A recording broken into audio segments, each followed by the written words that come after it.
let me now turn on to the editorial,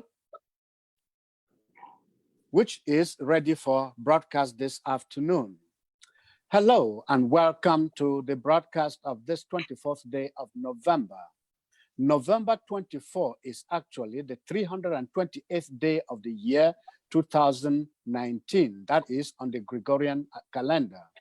That means that we have just 37 days to go before 2019 is out of the way. Are you ready for 2020?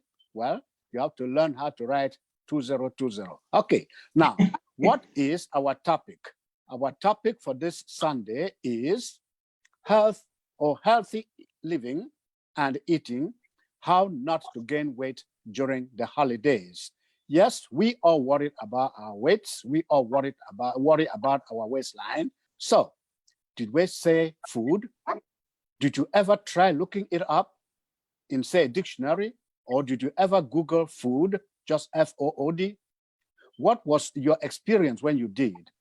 Well, I tried that the other night, not so much because I do not know what food means, but because I wanted to find out what people say about it. So what came back to me after 0.77 seconds was the number of entries about the word F-O-O-D, food, a whopping 16,360 million results. That is 16,360 million results. And Wikipedia, that free encyclopedia, tells us that food, that is a quote, is any substance consumed to provide nutritional support for an organism and is usually of plant or animal origin and contains essential nutrients such as carbohydrates, fats, proteins, vitamins, or minerals. Food is thus a tool of social import, bringing people together to eat, bringing people together to chat, bringing people together just simply to socialize. Seen in that light, therefore, the right to food is a human right derived from the International Covenant on Food, Social and Cultural Rights, and recognizing the right to an adequate standard of living, including adequate food, as well as the fundamental right to be free from hunger. But the question arises, should that human right, the right to eat, necessarily lead us to eat or ingest or consume so much that it becomes a health hazard? That is where our topic gets into the discussion. Healthy living and eating, how not to gain weight during the holidays. And the holidays are staring us in the face for those of us in the United States of America, beginning on Thursday with Thanksgiving, then stretching through Christmas and down to New Year. So eating right and living healthy has become a social requirement in most of the industries and in most of the communities, in most of the organizations. Yes, many employees require that you watch your weight. We hear of wellness campaigns and motivational speakers being invited to offices to give talks that encourage workers to eat right, watch their waistlines, and be more productive. Eating was ordained from creation, and through the ages, mankind has obeyed that command in Genesis chapter 1, verse 29. And God said, quote, "Behold, I have given you every plant yielding seed that is on the face of all the earth, and every tree with seed in its fruit. You shall have them for food." End of quote. In his time, Mark Twain said, quote, "Part of the secret of a success in life is to eat what you like and let the food fight it out inside." My understanding of that, I believe, is that he meant to advise us to eat the best way we could, but to remember that once in our bodies, the food works in a way to either heal us or to hurt us, depending on what is eaten. On her part, Virginia Woolf tells us, quote, "One cannot think well, love well, sleep well, if one is not dined well." So You cannot laugh well. You cannot live well. You cannot enjoy yourself well if you do not eat good food. But what does it all mean to eat well? That is the crux of our discussion. Does eat well, or should eating well mean stuffing oneself so much so that one can hardly breathe or one can hardly move around? Does or should eating well mean living to eat or eating to live? Oh, I remember primary school days. You are here to eat, you do not live to eat, you eat to live. Today, we hear talk of balanced eating. What does it all mean?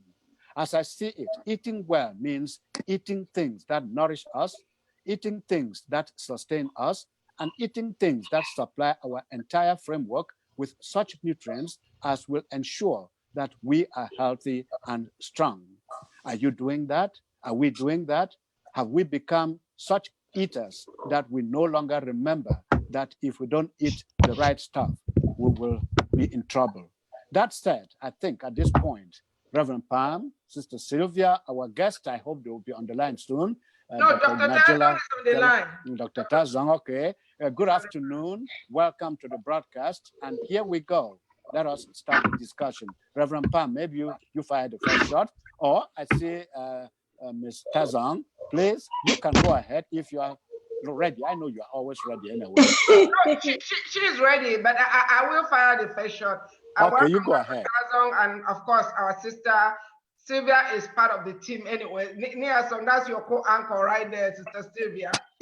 Thank you. In the media. Yes. Just someone who is trying to stream for Africans, you know. We have somebody, Tonga, whose video and audio are both muted. So you're welcome on the program. If you want to let us see your handsome or beautiful face, you can unmute your video. And when you are speaking, just unmute your audio. You can do *6.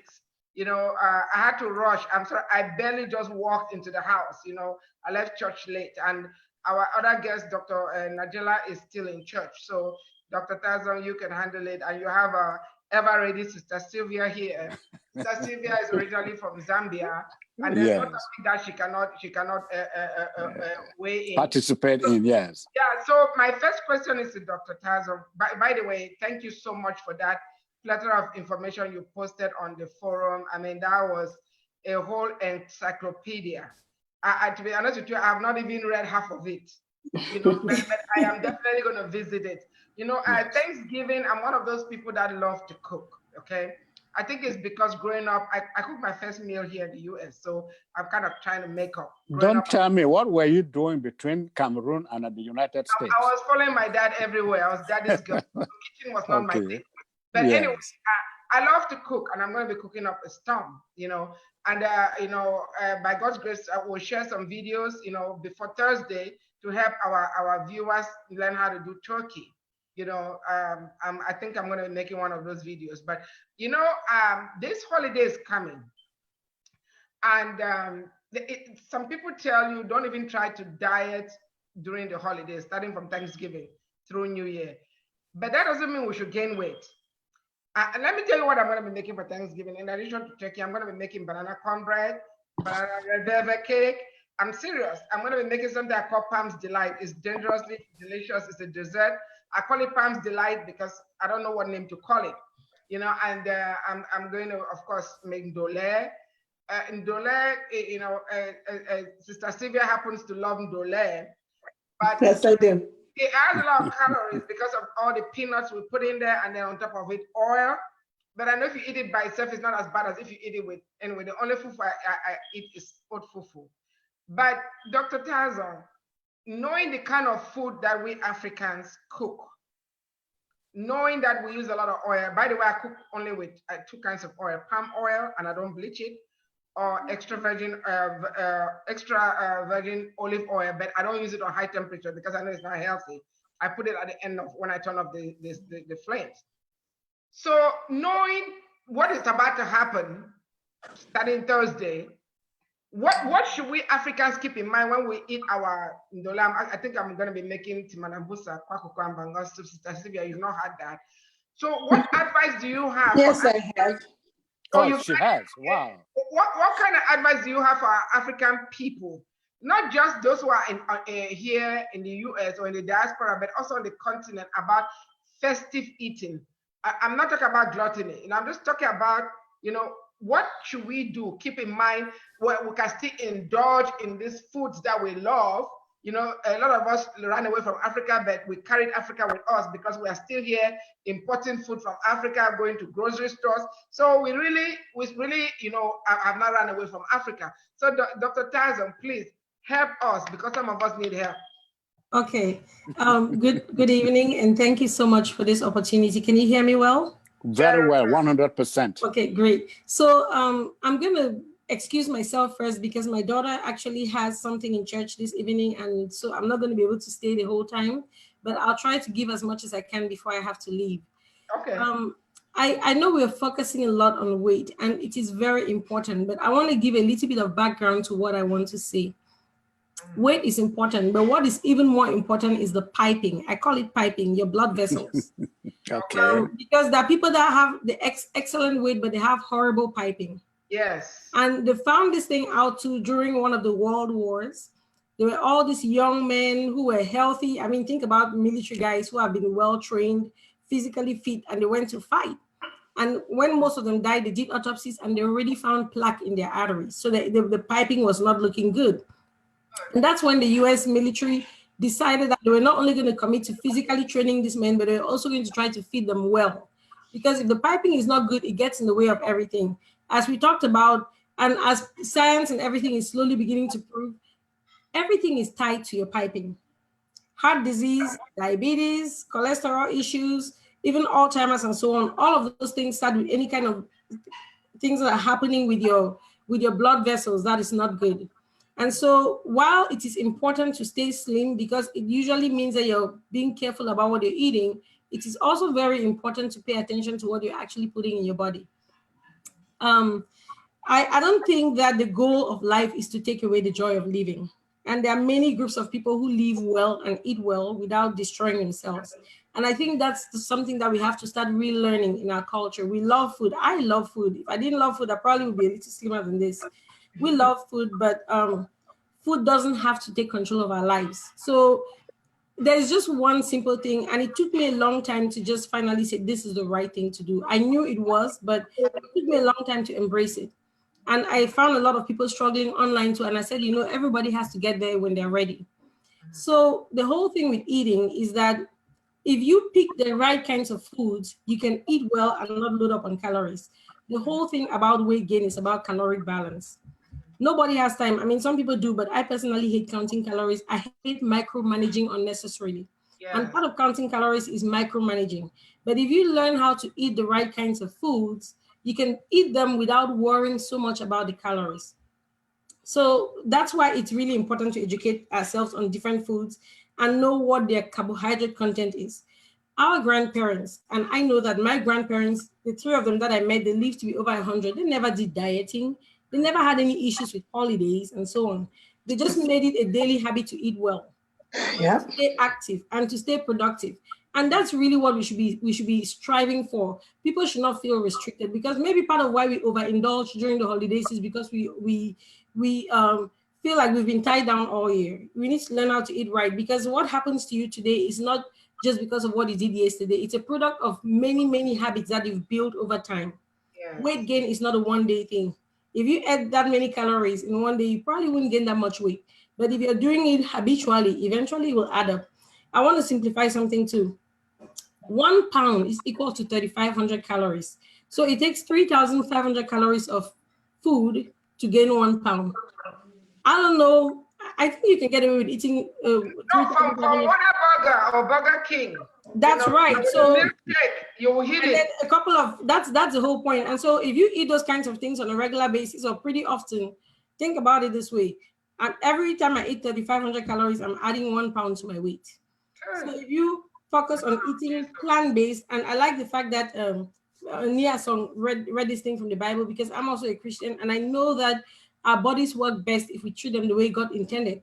And in the very beginning, we're supposed to be vegetarians. He only changed his mind after the flood when he said you can eat meat. But when God made man, he never mentioned meat. He talked about the plants, the seeds, and all those things. Now, this is not to impose on other people, but if you're trying to live ideally, that's what they're beginning to find. It's really tied to plants, because the key to good health is fiber. And fiber is the structure that you find in the cellular cell walls of plants. Fiber acts as a rate limiting, it has a rate limiting effect on how our body deals with food. So it is bulky. Most of it doesn't get digested by our body, but it just stays there and controls, one, how easily our food can break down, our bodies can break down food.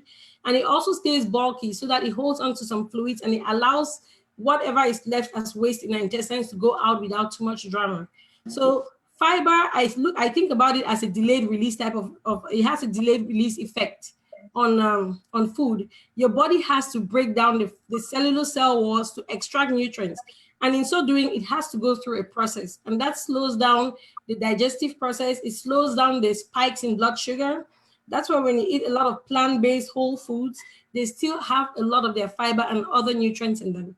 And so your body slowly breaks down stuff and takes out nutrients. That's why when you eat those kind of foods, you can stay all day and not even be hungry. And you also know that you don't have a lot of calories added in, because nature is wonderful. It has everything built in. It's almost like breast milk. If the mother is eating right, breast milk is just perfect for the baby in a certain age range, down to the temperature, right? So nature has a lot of things squared away for us. It's human beings who always have a penchant for trying to fine tune and messing things up. So I always suggest that when we want to talk about food, we should start thinking about what used to happen 1 or 2 generations behind us. People did not go to the gym. They did not work out. They did not do dieting. But I think if most of us can recall, most of our grandparents were slim, trim, and fit. And those people were active all the way to the end. I know most of my grandparents, until maybe like the last week of their lives, they were up and about. They may not have been as strong as they were in their 70s, but they were up and about. And that is a testament to what it really takes to live well. It's not a one-day thing. It's a lifetime commitment to staying active, including activity levels.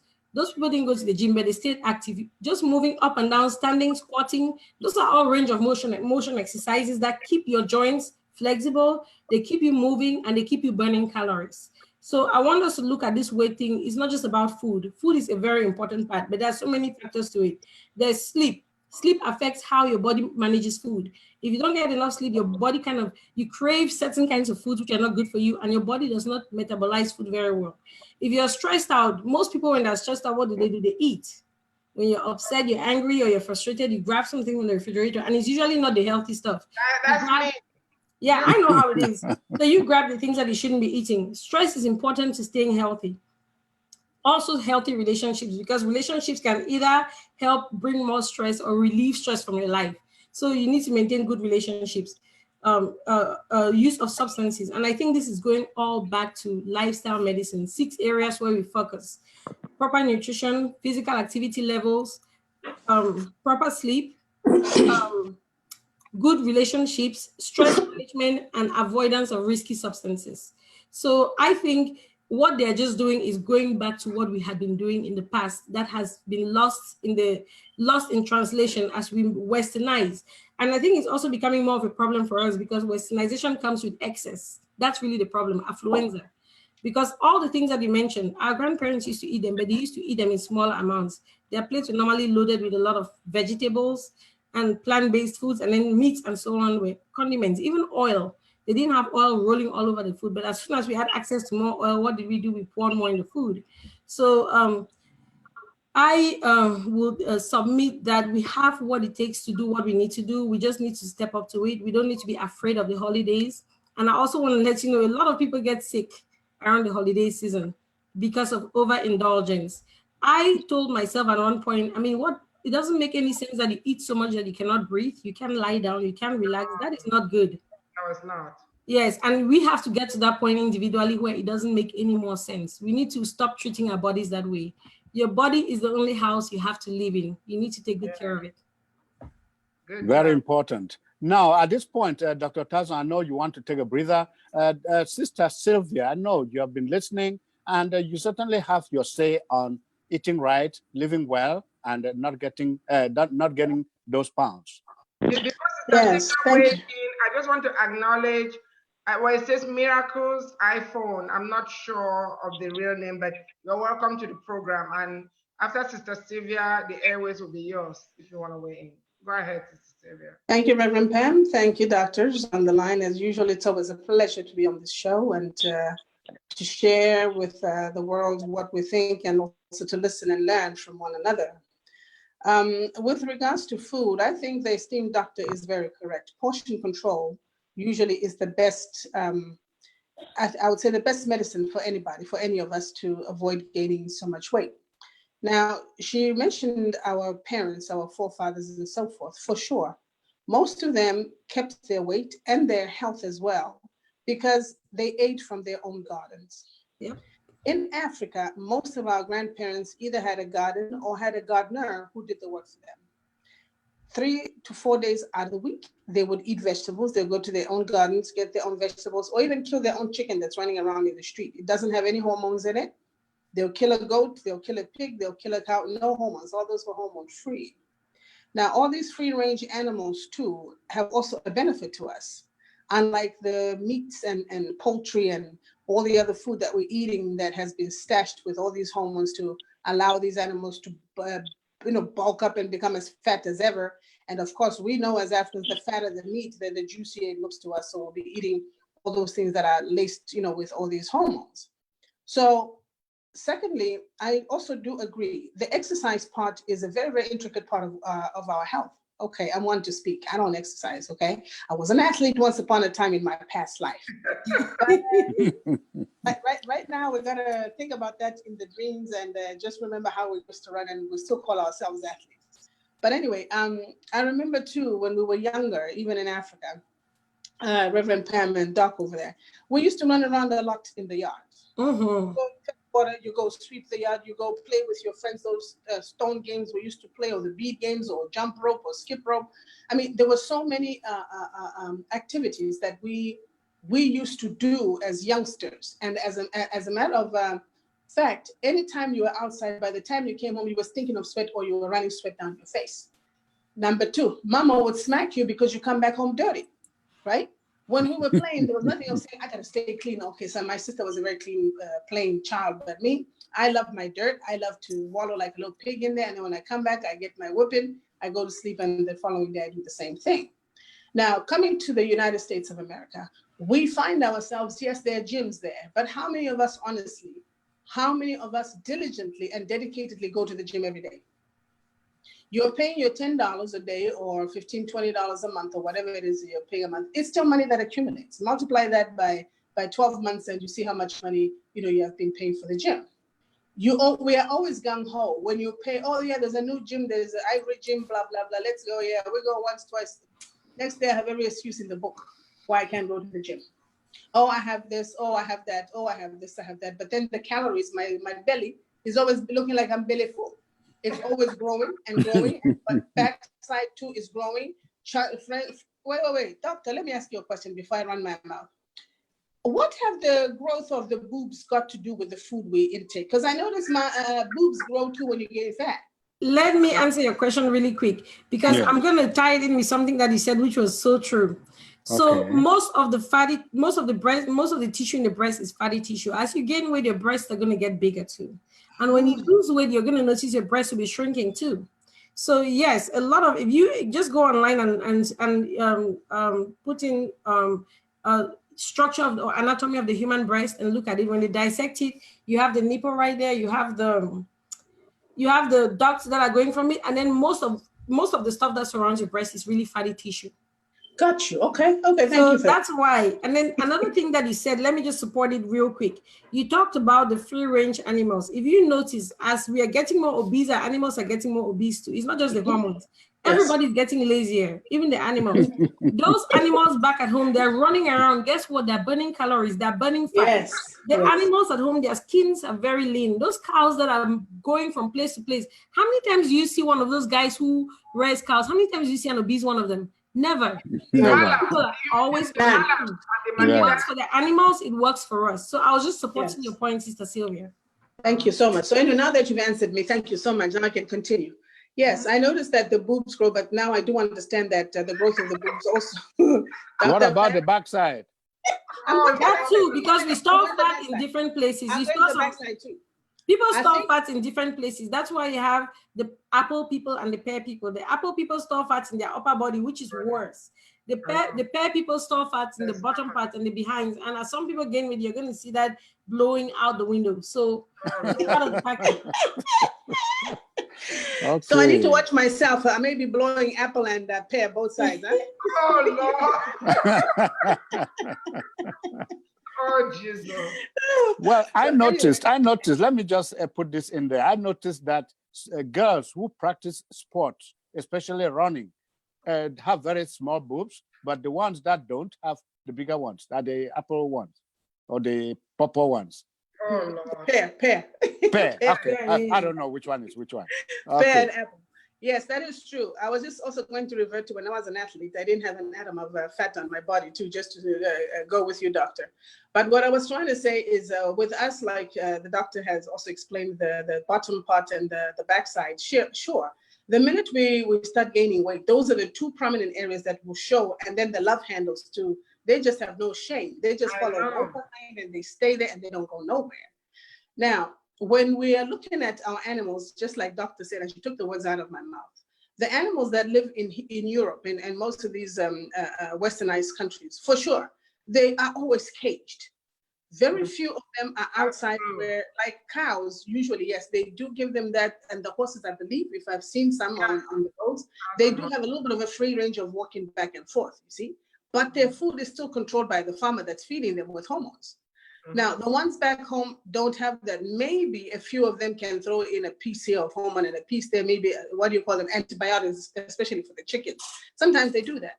So here for us as festive season comes on, we love sweets. I love sweets. I have a very sweet tooth. Now, I find myself eating, but for some reason, after I cook, I lose my appetite. Not me. Not me. I enjoy my own food. Good. I enjoy anybody else's food.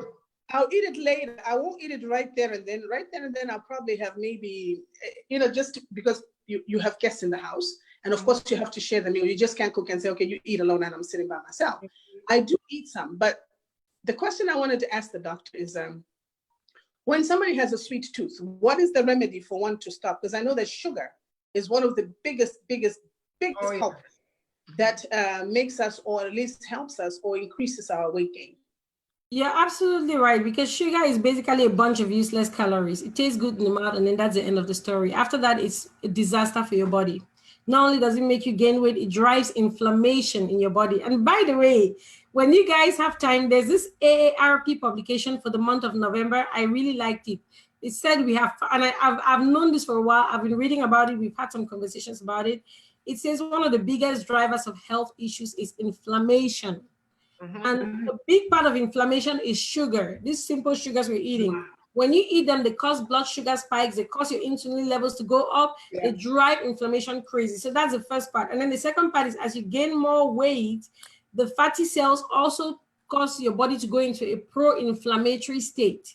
So these things are not just benign. They are things that are actually driving your body crazy on a daily basis.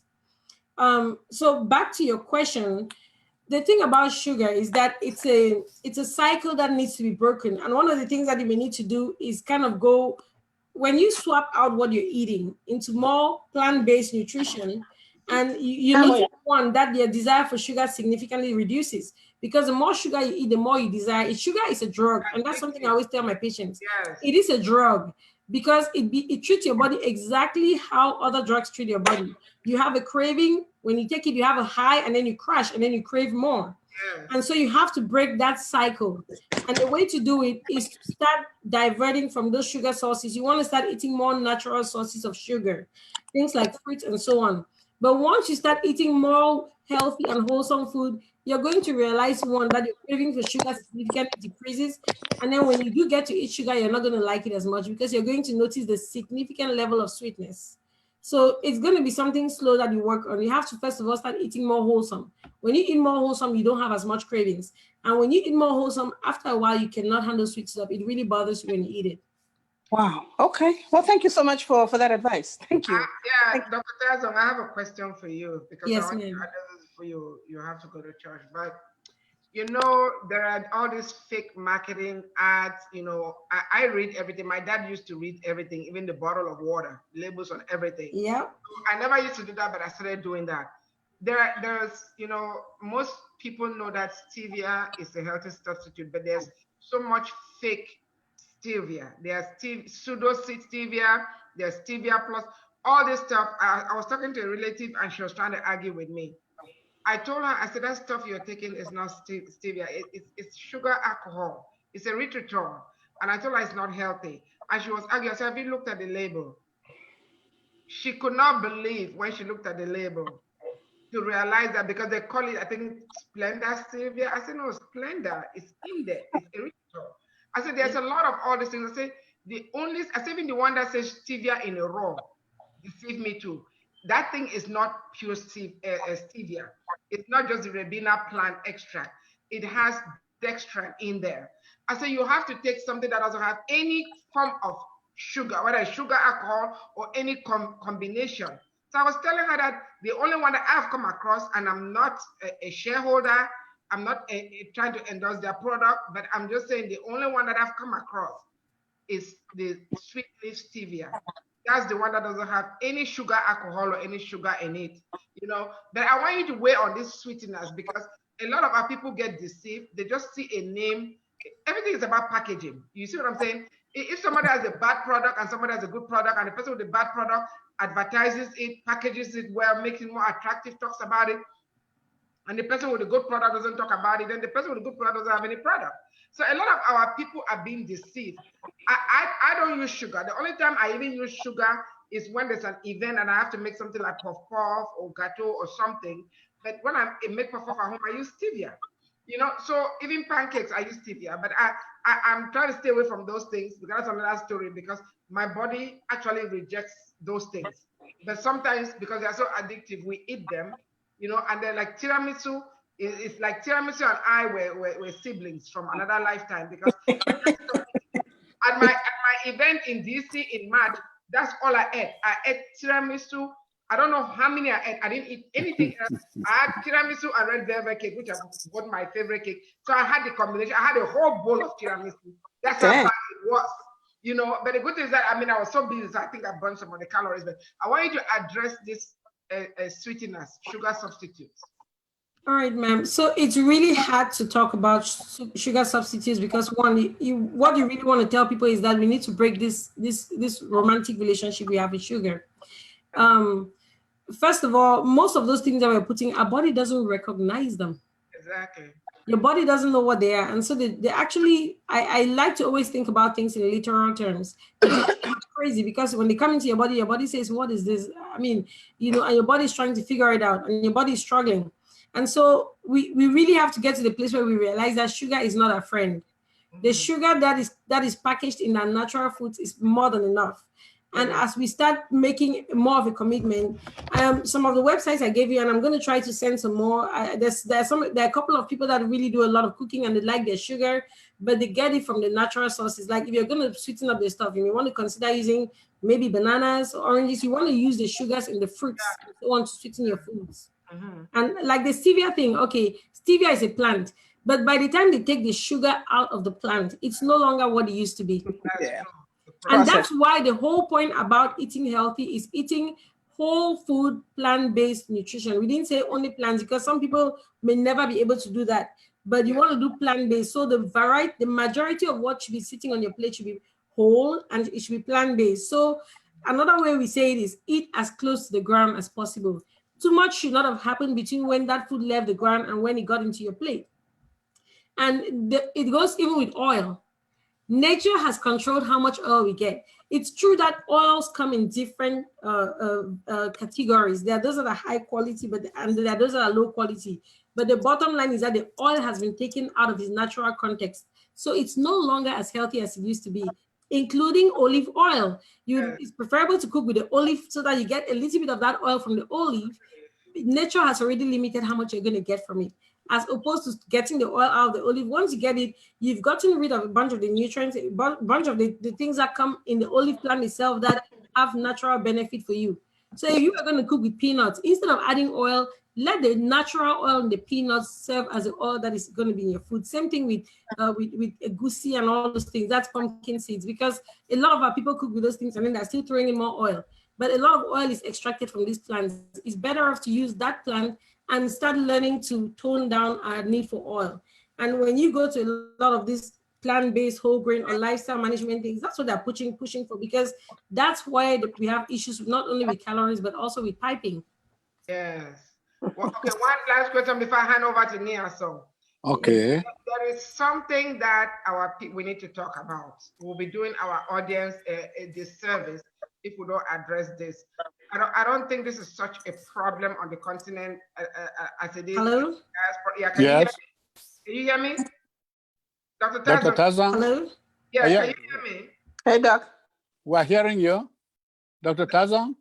Hello? Can you Yeah, hear we're me? hearing you. Hello? Yeah, We're hearing you. I hear you. Okay, I couldn't hear you. At some point, you just talked about, the last thing I heard about you was a disservice, and then that was it. No, I said there's something we need to talk about, and it's Yes, ma'am. all this sugar-free stuff. The elephant in this sugar-free stuff is high fructose corn syrup, which appears in most, not 100%, but in most of the so-called sugar-free items, whether it's bread or whatever, or it's coffee cream or whatever. Please tell our people about this so-called sugar-free stuff and the danger that, and the reason why they can label it as sugar-free, because the FDA, you're supposed to have a certain amount. It's in cahoots with the people that make the foods. Let's just say it as it is. In cahoots. It's Food and Drug cartel. But yes. Go ahead. Okay, I always bring this up with people, and I tell them, I said, I was thinking about it. We don't have any food pyramid recommendations where we grew up, but our people ate well. The problem is that, there were a lot of, again, when you start having all these companies coming in and coming up with ideas, all of a sudden, the FDA has to give a guidance on how you eat. Our grandparents taught us how to eat. Our parents taught us how to eat. They knew what to do. They did not go to school. They did not get any guidance. They learned from their parents, because that's how you watch and you learn. You see, you learn. Yeah. So when we sit and we are completely dependent on the FDA and all these people to protect us, we are going to be in trouble. I'm not saying that we should not be pro-government. I mean, we know how it is not to have government. We come from places where the governments are horrible. But we also have to realize that the government is made up of people and they have their limitations. So I always believe that we should learn from precedents. Look at what is happening and what is working, and understand that that's a better option. Let me give you an example. Somebody doesn't have a child and they're telling me how to raise my child. I always have difficulty with that, because they don't understand the pain of raising a child. Yeah, that's right. I mean, there are some things that if you don't have a child, you cannot understand. Yes. I don't care how good or how bad. And so a lot of times we are taking advice from people that don't really understand what they're telling us. I'm not anti anything, but I'm also saying that we need to use our common sense. We shouldn't just be following ideas that they have brought up that don't make any sense. So I would say that the other thing you need to understand when they say sugar-free, there are loopholes that allow people to put a certain percentage of stuff in there. And once it's below that certain percentage, they can say it's zero. Yes. But it's not completely zero. The other thing is that there are 3 things that enhance the flavor of food. Well, the current way we eat: salt, sugar, and fat. When they take out one, they load up on the other ones. That's true. So again, this goes, for me, when I think about it, it always takes me back to whole food, plant-based nutrition. That way, people have not messed with the food. Once people start doing things to the food, they always pull stuff out and then they add other stuff in. You take food, you take out all the nutrients, and then you say you're enriching it. Why didn't you just leave the food the way it was? Exactly. So, Auntie Pam, I hope that answers your question. I know a lot of people want me to say, oh, you can eat. No, I don't want to go down that pathway, because I think that would be me participating in the deception. The truth is that we need to realize that this is not good, and we need to decide at what point we're tired of doing the wrong thing for ourselves. No, Dr. Tazan. Yeah, Reverend Pam, go ahead. Yeah, go ahead. No. I just want to say she did. I just wanted us to touch on that high fructose corn syrup for people to know it's as dangerous as sugar, if not more, because at least sugar, when you see sugar, you are getting sugar.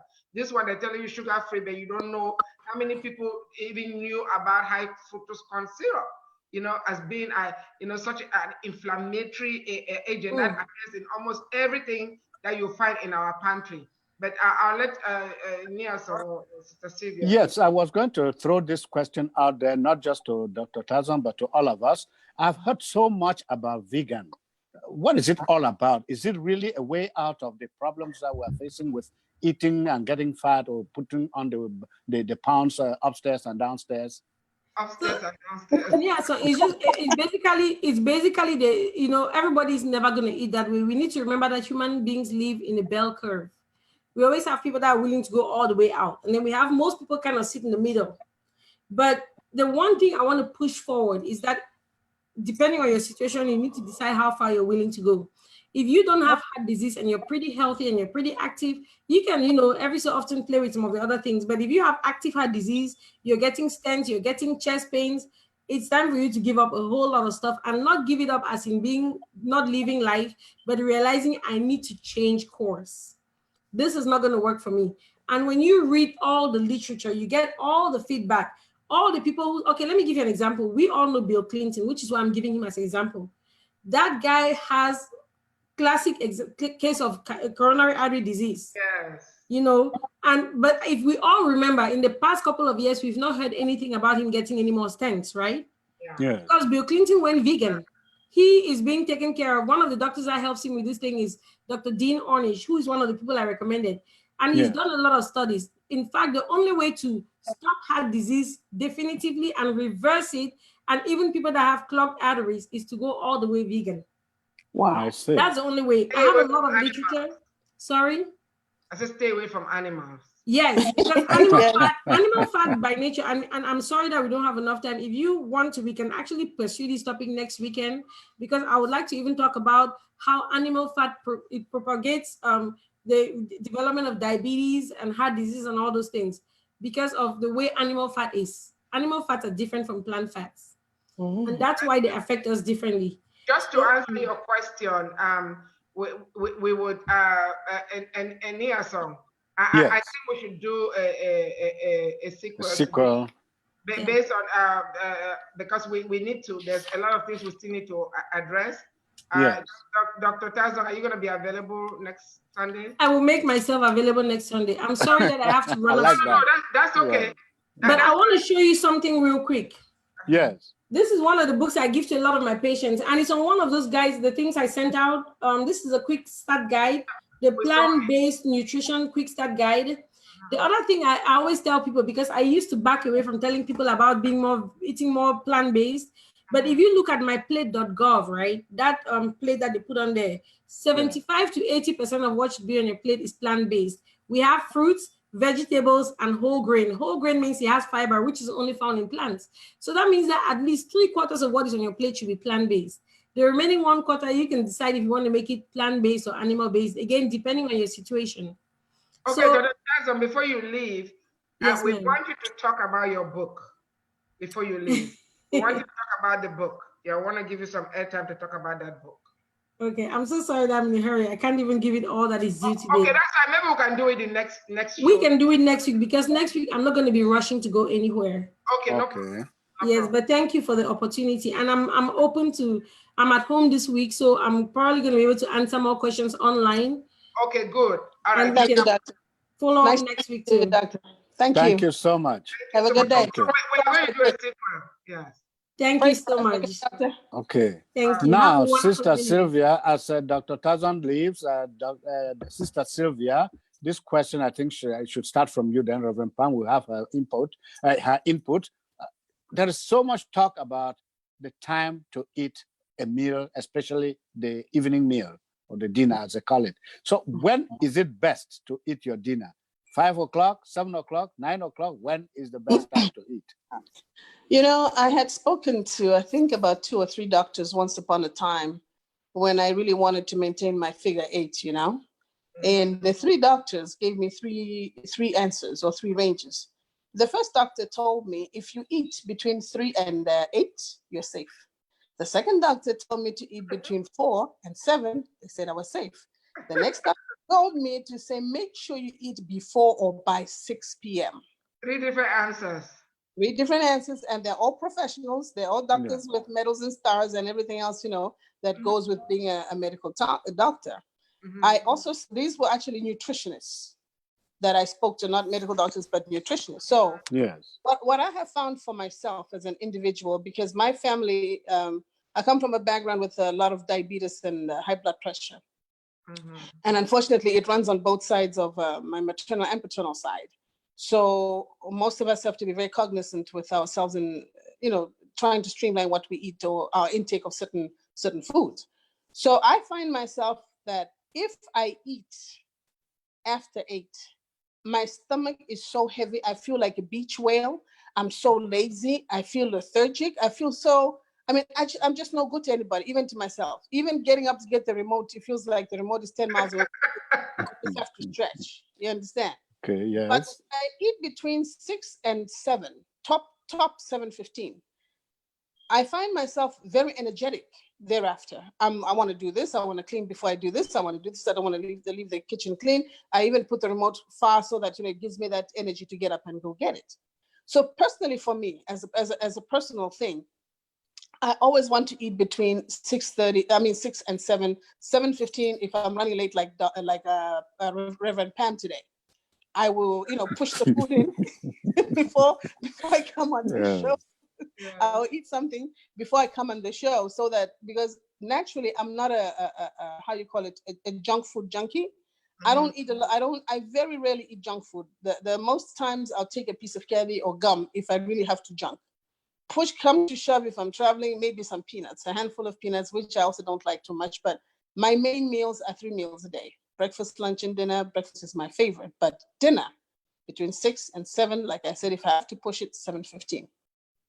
okay, Reverend Pam. Yes, it's amazing because I have helped more than 500 patients lose weight in the past, and I know what needs to be done, but I don't do it. I don't. I used to be, well, they used to call me mannequin. So in this country, it's easy to gain weight. If anybody ever told me that I could put on weight, I used to be disgusted by fat. So I sometimes like, okay, well, maybe, it's good that I gain weight so I know how it feels, I'm not, well, if you look at me physically, I'm not obese, but the scale and my BMI, says that I am. But the thing is, again, you know what to do. So why do we keep doing the wrong thing? You have a tragedy in your life, and then you go downhill. You start doing what they call comfort eating. And my body, in 1 Corinthians 6:19, it says our body is a temple of the Holy Ghost. We have to take care of it, and we need to listen to our bodies, because our bodies will complain. If I hit 200 pounds, my body starts complaining. My feet cannot carry it. My body starts complaining. So I know I have to do something. So I'm glad I even have that mechanism in my body that tells me, hey, you've crossed the red line. But the thing is, I think it all goes in the mind. It starts right here in the mind. We need to make a decision that we're not going to eat the croissant. There's a restaurant here in Houston called Cheddar's. Their croissant is from out of this planet. And then on top of that, they put hot butter on it. So I don't go there anymore. I don't. We need to avoid things like, I'm serious. Yes. And again, when I make chin chin or make me or donut, anything flour, just call me queen of flour, anything. But I avoid making them so that way I don't have them at home. Believe it or not, I used to always have homemade cake from scratch, not using mix. I don't believe in using mix. Making everything from scratch. I used to have all those things in the house. I was 125 pounds. That was never an issue. I ate it. But when your body starts telling you, hey, look, you cannot carry this weight, you need to listen. You cannot keep having those things. But I'm going to tell you, all of you right now, there's no way I'm not going to eat cornbread on Thanksgiving Day. There's just no way. I'm going to eat it. But the only thing that I need to do is that I need to dance on that day so that I can at least burn some of the calories. Some of you have seen my cornbread video, workout video on Africa Online videos. Some people say I need to send it to you. It's on our Facebook page. It is hilarious. It was not scripted. Planned, yeah. On Thanksgiving Day, I had just eaten so much, and I switched into my kaba, a loose outfit, and I said my body started complaining, and I just got up and I said, cornbread out.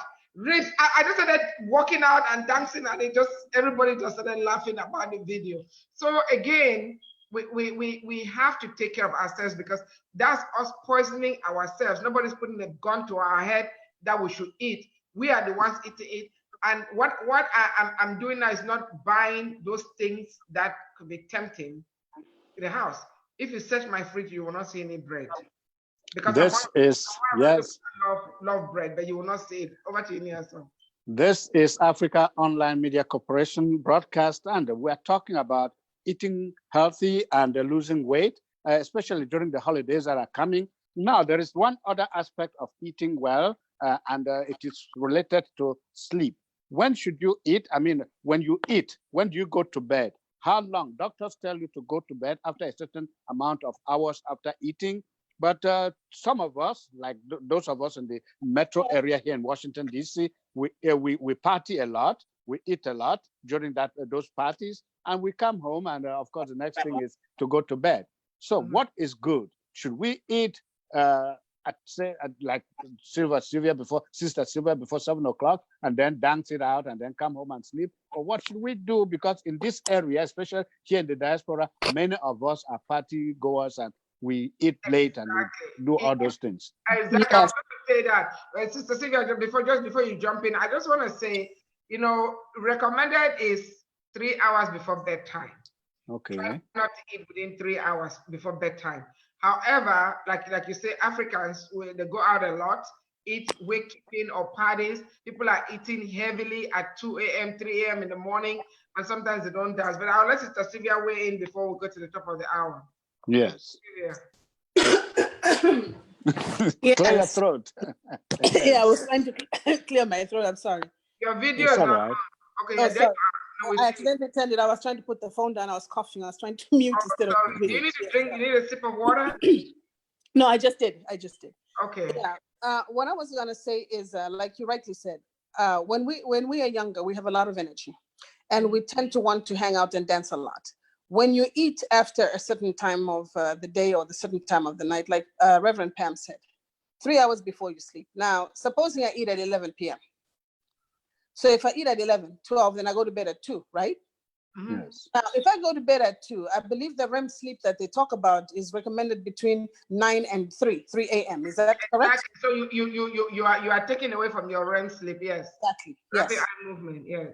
Yes. So that rapid eye movement too is very, very important. I believe the esteemed doctor also mentioned that, to say sleep for the body is a dominant thing in keeping yourself healthy, as well as keeping the obesity off, or the weight off. The weight off. Mm-hmm. So for sure, the doctors or the academicians have given us parameters in which to work with.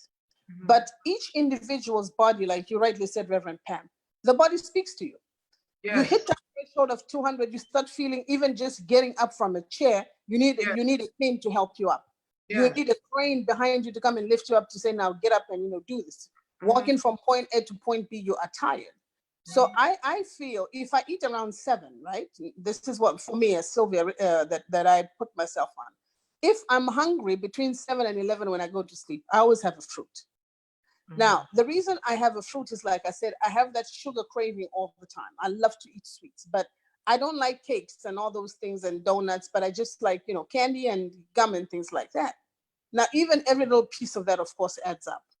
So I would suggest to those of us who are late sleepers, I know I'm a night person, I'm a night owl.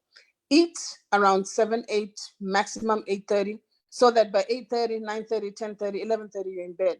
You also now maximize on your REM sleep so that your body, your mind, your soul, and your spirit are at rest. Mm-hmm. Because if any of those that I mentioned are disheveled, believe me, your day is never right. Mm-hmm. Because I noticed for myself, if you wake me up in the morning on a start without me realizing I have to wake up that early, my whole day is messed up.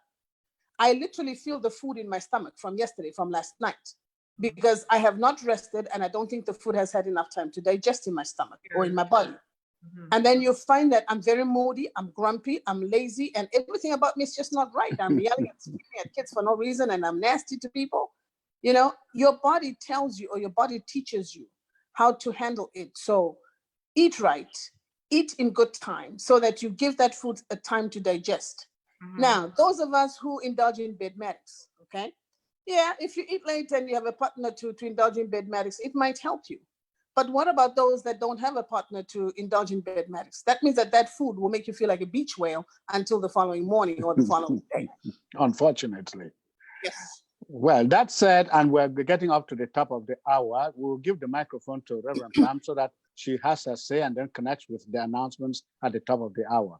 Sister Sylvia, don't go away. Have a sip of water and rejoin us at the top of the hour. Thank you.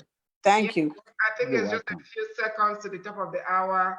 After the announcements, I want us to address the issue of drinks, especially sodas. Yes. Sodas are a culprit. Sodas, I don't care if it's diet soda or whatever soda, that is one of the fastest way to poison your bodies. I don't want to call any particular brand because I'm not trying to come after or go after any particular company, but sodas is a one culprit. I know somebody that lost more than 100 pounds just cutting off sodas from their diet and their life completely. They had gained the weight from drinking sodas, a lot of sodas. Sodas are dangerous. I think I haven't done any review or any research on this, but I think a can of soda, can contain up to about 300 teaspoons of sugar. Don't quote me on that. Again, I'm putting a disclaimer. It's not something that I've looked up or anything, but I think that's what is in there.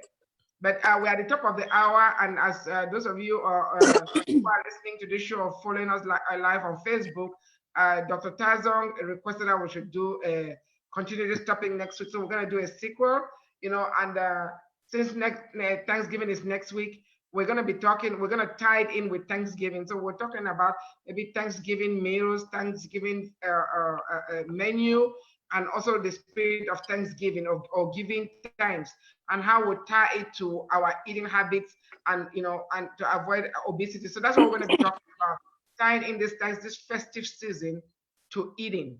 That's what we're going to be talking about, giving thanks and eating and how to eat, because there's a lot of stuff that needed to be addressed, which even though throughout the week, Dr. Tazong shared a lot of stuff on the WhatsApp group, and Dr. Najila Nukunai also did the same. But our listeners who are not on the WhatsApp group are not privy to that information. Maybe we will share some of it on our Facebook page, but then again, we also need volunteers to do that. We need our IT department needs volunteers. So once we have volunteers, they can share all that information from our WhatsApp to our Facebook page, so that all our viewers, all 3,000 of them on Facebook can listen to it. And those who are going to be getting these videos is more than 3,000, because the streaming goes live, throughout all over the globe. Yes. But again, sodas and juices are also loaded with sugars. That's what people don't understand. Okay, I don't know of anybody who can sit in one sitting and eat a bag of oranges, but there are people that can sit and drink a whole jug of orange juice, or at least half. It takes several oranges to make the juice. So it's better for you to eat the fruit than to drink the juice. I don't care if it's from concentrate or it's pure juice. It's loaded with sugar, fructose, sugar from fruits. And those excess sugars also get converted to glycogen and fat. So don't be fooled. A lot of people think a glass of orange juice in the morning is a healthy breakfast. It's not. There are a lot of doctors out there who are attacking orange juice now. I know in the hospital, they use orange juice and apple juice to bring blood sugar up. That should tell you something. If somebody's hypoglycemic, some people give glucose tablets, but most of the time they'll give apple juice or orange juice to bring up the sugar. That should tell you how loaded the apple juice or the orange juice is with sugar.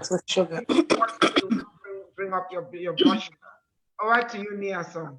Yes, but talking about sugars, I mean, fruits, are they not natural if they are squeezed and you drink the juice? Is that not the same? Is that not better than the one, the Florida juice or whatever other juice that you may be having? I thought that every juice, all the juices, I thought they were natural. No, they might be. No, there are some that are concentrate, but there are some that are pure. Nothing is added to it. But what I'm saying is that the fruit is healthier than the juice. Okay. First of all, if you are eating orange, there's a membrane there. You can eat the membrane. It's better than just the juice that has been squeezed out and the membrane is being thrown away. Yeah. The amount of juice the sugar that you're going to get from a glass of orange juice is way, way more than the amount of sugar that you're going to get from eating 1 orange, 2 oranges, 3 oranges, or 4 oranges. So it's better for you to eat the fruit, to eat the apple than to drink the apple juice, to eat the grapefruit than to drink the grapefruit juice. Grapefruit happen to be one of those what they call thermic fruits. Means that they burn more calories than they contain. And we're going to talk about thermic vegetables too. But no, the fruit is better than the juice. Sister Sylvia. Mm-hmm.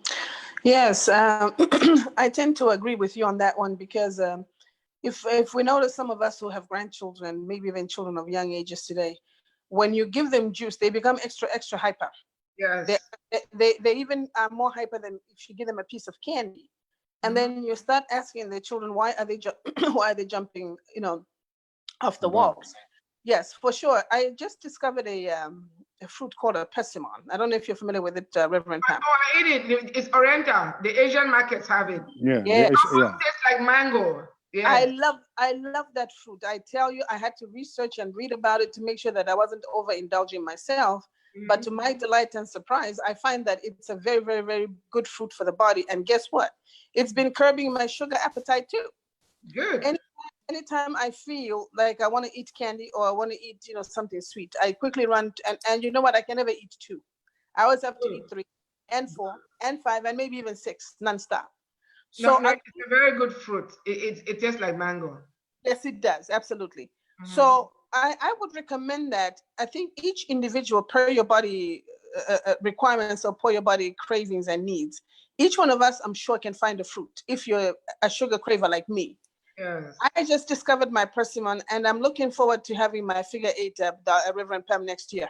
There you go. I'm hoping. There you go, because the event is coming up in September. So can you imagine? So I really have to now start watching myself and making sure that I don't drink these juices. And as well as parents, I think my advice to us as mothers and fathers and grandmothers and grandpas, I think it's also imperative that we start watching what we feed our children.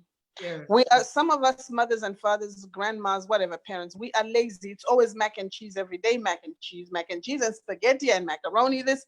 But where is the vegetable in our children's meals?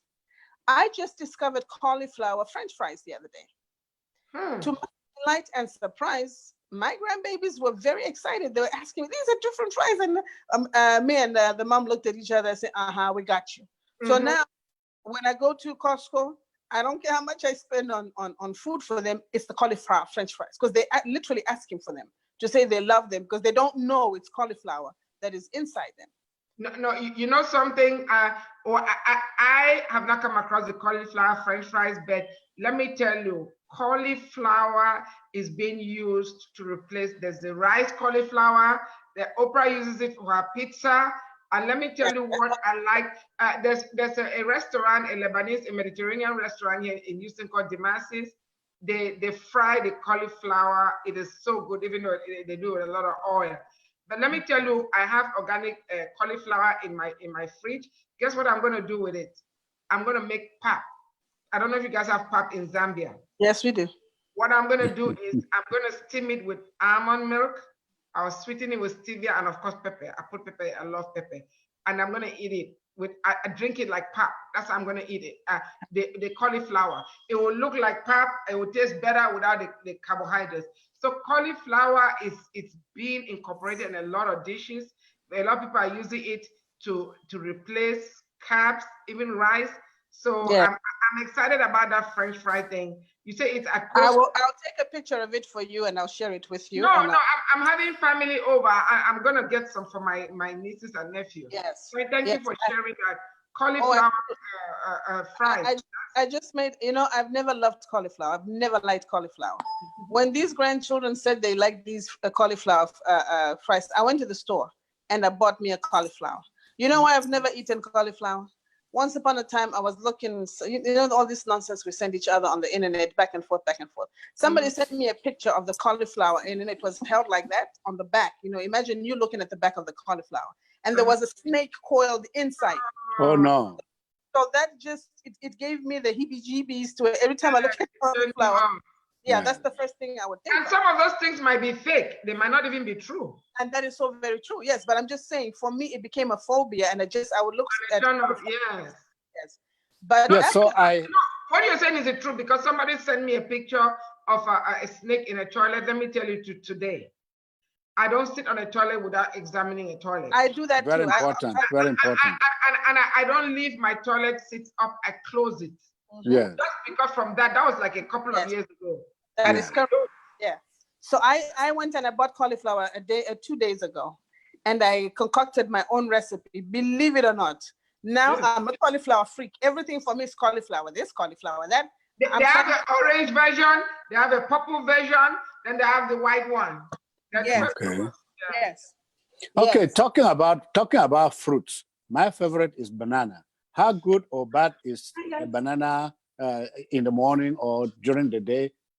Should we eat bananas as much as we would love to? Back home, we used to eat a lot of them anyway. The ripe ones, though. You know, banana was my dad's favorite fruit too. I will not say I don't eat banana that much, but let me tell you a secret. Eat a banana with avocado, and your life will never be the same again. It is the best combination ever. Wow, I learned something. Wait, Dr. Pam, wait a minute. Slow down now. I need to get this right. Ripe banana and avocado. How do you make you blend them? No, don't blend it. No, just bite it. Slice the avocado, and you can actually do it on a plate. It will look sexy. You know, the combination. slice the banana diagonally, slice the avocado. Just make a food presentation is something I like to do too. So just make it attractive and just eat the. Think about it. People in Africa will eat fried plantains with avocado, right? With pears. Yeah, we do. So it makes sense. Banana is a cousin to a plantain. I am telling you, Niaso. I just add avocado there, and you'll be thanking me on this show next Sunday. Okay. I bought bananas today. I have to go look for the avocados now. After the program. I want to say something. I usually just eat bananas unless I want to eat avocado. I use it in flavoring in baking. I use banana to okay. But eat it in moderation because ripe bananas is sugar. Yeah. Not sugar. So eat at least one a week, not a day. Okay, that's it. So just eat it in moderation. Yes.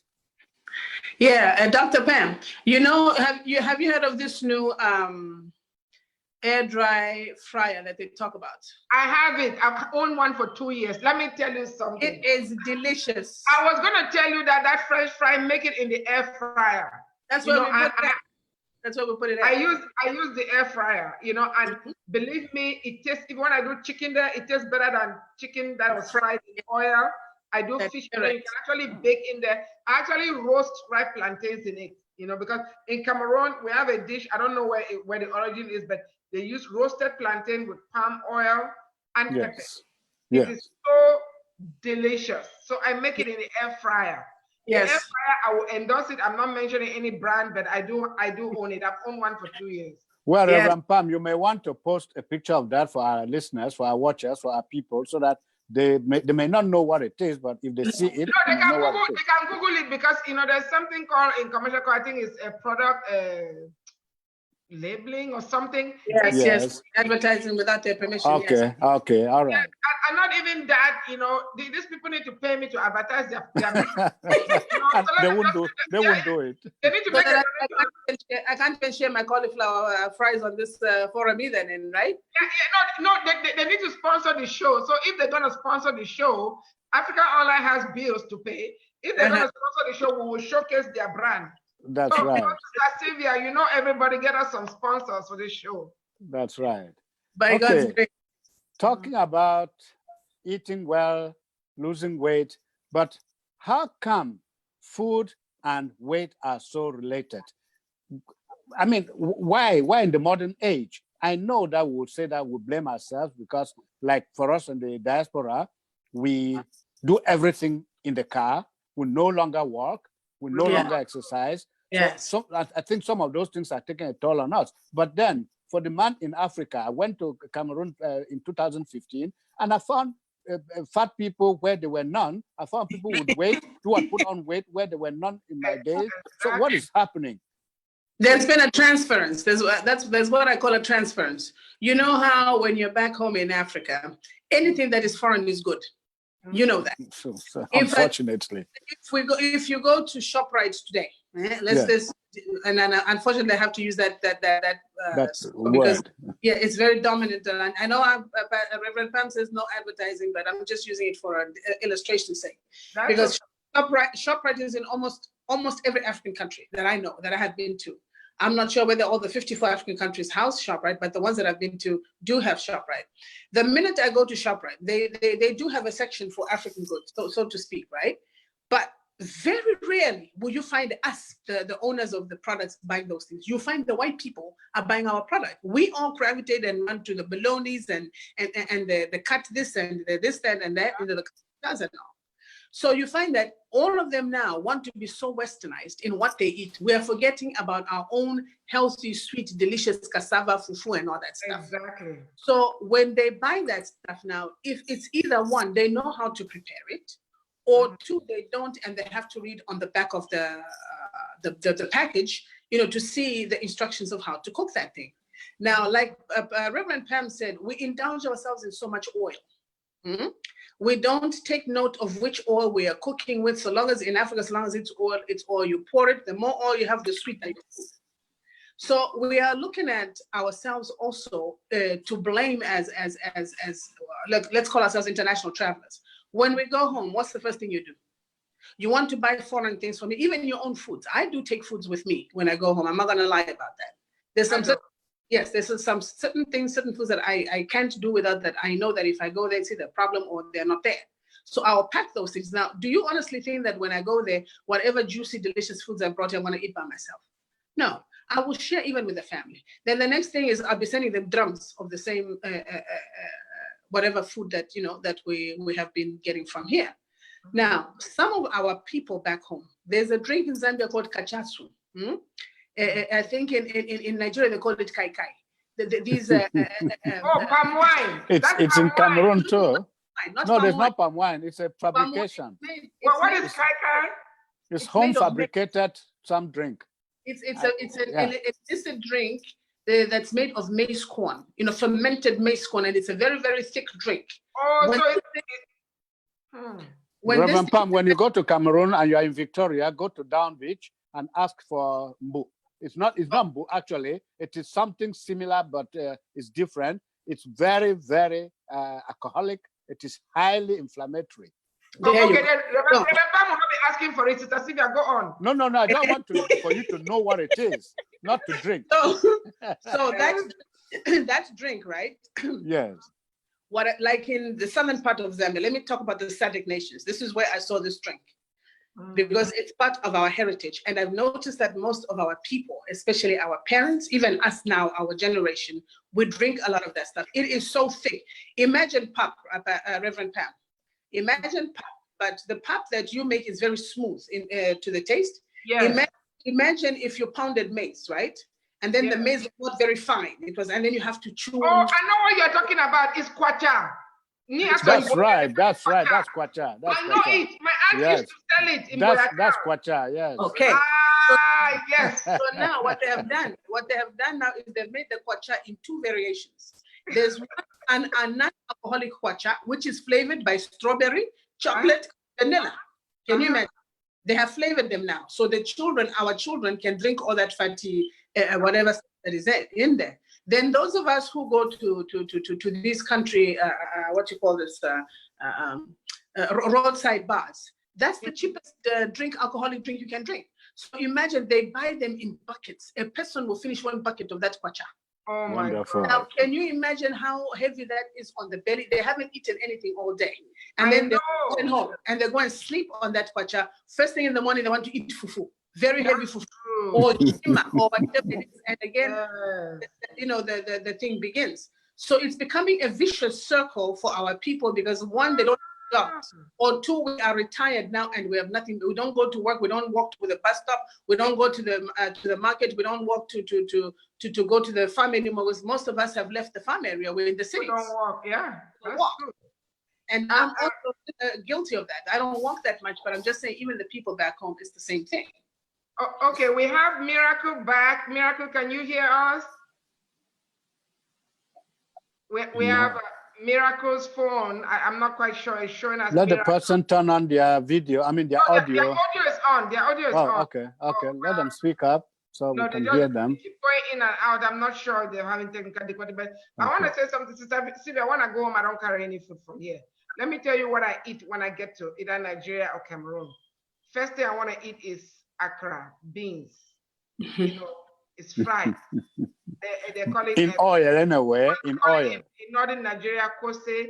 My grandmother was Hausa, a beautiful Fulani woman. That was her food. That's what I want to eat. I can eat so much of that with pepper, with hot pepper. They eat it with pap, but I really like it by itself. Then I want to eat moi moi also, which is made with beans. I love moi moi. Yeah. Moi moi is thing. You know, those are the things that I miss from home. So I eat food from home. And then the freshly squeezed juices. You know, my village, Bali, you know, the weather is so beautiful. We have a lot of fruits there. You know, so I when I go home, I don't carry any food. But you know what you just said about that kaikai or kwacha, whatever. I remember when I was about 8 years old, my aunt used to sell it with corn chaff. And these people would eat that thing in the morning before they go to work. They drink that thing before they go to work. And maybe now I'm understanding that that's why she made corn chaff with it. You know, I had an aunt that, you know, I used to spend holidays with her in Boya. And that place was always full. That place was, I know what you're talking about. When you said they pounded the maize. That's when it rang a bell. The lights went up in my head that this is what they call kwacha in Boya. Yeah, that's right. In Zambia, they call it chibuku. That's the fermented one. And the one that is not fermented is called maheu. It's the same thing, but once the maheu is flavored. Strawberry, chocolate, and vanilla flavor to entice the young ones to drink that same drink. But if you leave the same maheu out for a few days without refrigerating it, it turns into the other one. It can also become alcoholic. Because there's. Let me ask you a question. Are you going to be sending us your Thanksgiving video of your Thanksgiving meal? I'm not the one. We're going to be sharing a Thanksgiving recipe. So we'll need it before Thursday so that we can share it on the forum. Yes. You want a Thanksgiving recipe for what type of food? No, the turkey. We're just going to be showing people how. I'm going to be sharing mine. Different ways of preparing the turkey. I'm going to be making 3 different types. I'll be making Jack Plus turkey. I said Jack Plus because I'm adding some other things. That's what I made too. Is my jerk turkey. That's what I made. Okay, you'll be making Jack. I'll be making Jack Plus because I add a couple. I'm going to say what I add. I add fresh basil, organic basil, and organic celery to it. It just takes it to another level, Sister Sylvia. I'm sure it does. Yeah, I'm not the one cooking this year. I'm going to my young brother's house. I'm not the one cooking. Okay. Yeah. Okay. All that being said, we have Thanksgiving, we have Christmas, we have New Year. Between these 3 holidays, what is the best that one can do to not overeat at either of them? Because the food is there, the food is tasty, the company is good, and you want to satisfy everybody by not shying away from not eating their cooked food, especially those of us men who don't cook but like to eat. Okay, go ahead, Sister. I want to pretend to have a stomachache and force myself to sleep while everybody eats. Don't do that. We need your company during the eating. Exactly. And we're putting up the Christmas tree on Thanksgiving Day. But you know, drink a bottle of water before you start eating. Yes. Your stomach will be full. That is true. That is true. That is so. Drink a bottle of water. That way there won't be enough room. That's true. I have a weakness though. Even though I'm talking about it, when I see a lot of food, I don't know what to eat anymore. I don't know how to eat anymore. So that's my weakness. So, but I always taste a bit of each thing when I have the opportunity. And your stomach start wandering. All these soft foreigners that are in my stomach. You have Russia there. You have Ukraine. You have China. You have France. Of course. Yes. Let me just change the topic. Yes. Okay. But I have no bribery. I have no, what do you call it again? Don't worry about that. All the same, talking about eating and being healthy. I learned when, well, it used to happen, people would eat and then want to go for a walk. I know when I was in Victoria, in Bota, especially when we had those CDC workers, they were civilized. They were people who had been brainwashed by the British to take a walk after after dinner or after lunch. Is that recommended? Should you take a walk after eating? To be honest with you, I think you should walk before, because when you exercise, your metabolism is active and it stays active at least 2 hours. So when you are eating, it burns the calories. You know, I don't know about walking after you eat, but I don't know if it will hurt you or not. That's not my area. I'm not an expert in that. But it's better to do something than eat and just sit, because it depends on what you eat. If you load up, you know, like after the show, I'm going to be eating okra soup. Do you have to say that? You could have just said you're going to eat food, you know? Yes, I have to. My take on that is, I come from a background where we believe in taking a siesta after you eat. Oh Lord, that's French people. That's the French in Cameroon. Siesta. You know, when we were growing up, Mama would always say, after you eat, take a nap, and we grew up like that. And then I came here too, and I've noticed that even our Spanish brothers and sisters say the same thing, that they take the siesta after they eat. Now, I don't know about walking after I eat, because I think it would make me nauseous, because I just came from eating a scrumptious meal. I start walking out there and my stomach will be turning, and while I'm running or exercising, it just doesn't make sense to me like that. Maybe after hours. Yes. Well, the other thing is taking coffee or tea after dinner. This was typically British. I grew up in West Cameroon, so there was always this habit of after dinner you go for tea, drink tea or coffee. Yeah, I still do. Drink coffee, because caffeinated coffee will keep you up at night. I still drink my tea. I drink coffee in the morning only. I don't drink it after 12 midday. No, I'm not a coffee drinker, so I drink tea throughout the day. I drink a cup of tea in the morning. I drink one at 10. I drink one after lunch. I drink one at 4, and I drink one after. Wonderful. I know Zambia produces a lot of tea, though, so it's home brewed, isn't it? Yeah, well, the one I have, unfortunately, no, it's not. And I'm not going to say what country it's from. Okay, it's all right. Cameroon produces tea too. Kenya produces tea. So, yeah, we have toilet tea and do tea in Cameroon. So you can't find it in the grocery stores here. Yeah. You need to bring me some of that next time you go home, and I'll bring you some from home. Yeah, that's right. Pray for Cameroon, because some of us are not being able to go home. Yes. So that said, I'm not cutting you short, but there is this story from the Democratic Republic of Congo. It is a sad story. Local officials say at least 27 people have died after a passenger plane crashed into houses in the city of Goma in Eastern Democratic Republic of Congo. The victims included 9 people from the same family who were in one of the houses hit in the Mapendo area.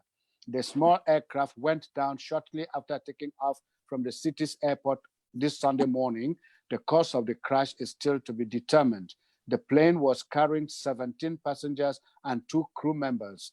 Air accidents are said to be common in the Democratic Republic of Congo, but why this one happened is still a problem. The Dornier 228 twin turboprop aircraft owned by private carrier Obese crashed about a minute after takeoff, a source in the Goma area said. So that is the sad story from the Democratic Republic of Congo. And yeah, that is that. And there was this story I wanted to share last week. Well, it's not really a story. It's just something happening in Cameroon, where the government has invited the electorate to come to the polls on the 9th of February next year to elect their new parliamentarians and their new members of the city councils. So this is a situation in Cameroon. We know that there is a war going on in the western part of the country, in the 2 English-speaking regions, but they are calling the electorate to come and vote. We don't know how that is going to happen. All the same, it's just news, so we share it and we don't comment on it. So that is that. But to wrap up our program on eating well and not getting fat during the holidays, or not gaining weight during the holidays, what is your last word, Sister Sylvia, on this topic for today? But next Sunday, remember, we'll be continuing. Yes. Well, my advice, like I said, is portion control. You have all day, all night, and 5 days later to still eat the same food. don't sit there and stuff yourself and become like a porky pig or beach whale where you can't get up and enjoy your family. I'll take Reverend Pam's advice too. When I eat, I'll make sure I dance my behind off so that some of it can drop off. You know, the behind can drop off and the top also can drop off. Maybe I can become a figure 8 by function. So, I like your honesty. I like your honesty. Okay. Happy Thanksgiving to everybody. May God bless Happy us. Thanksgiving. Happy Thanksgiving. Reverend Pam, your last word on the topic. This is my savior. I thank God for bringing you on board because we needed you in the show. You don't know how many people you have blessed. You know, Thanksgiving is coming, and when you eat, please don't waste food. There are a lot of people who are starving, both back home and in this country. There are people begging on the streets, even on Thanksgiving Day. So please, food. Don't eat more than your stomach can handle. Once you're full, your stomach will start telling you, you know, but make some time to thank the Lord for even being able to eat. There are people that are in the hospital, they can't even use their mouth to eat. So let's use this time to thank people. And again, we're going to be sharing some Thanksgiving recipes. Niason. Thank you also very much. There was Dr. B. Tazong, who was on the first part of the program. There's been Sylvia, there's been Reverend Pam. My name is Asonglefac Nkemleke, and please make it a date with us next Sunday. But during the week, weigh in on this topic: Thanksgiving, giving thanks, eating right, losing weight. Thank you all so very much, and see you again during the week and next Sunday. Bye for now. Bye. Bye. Happy Thanksgiving. Thanks.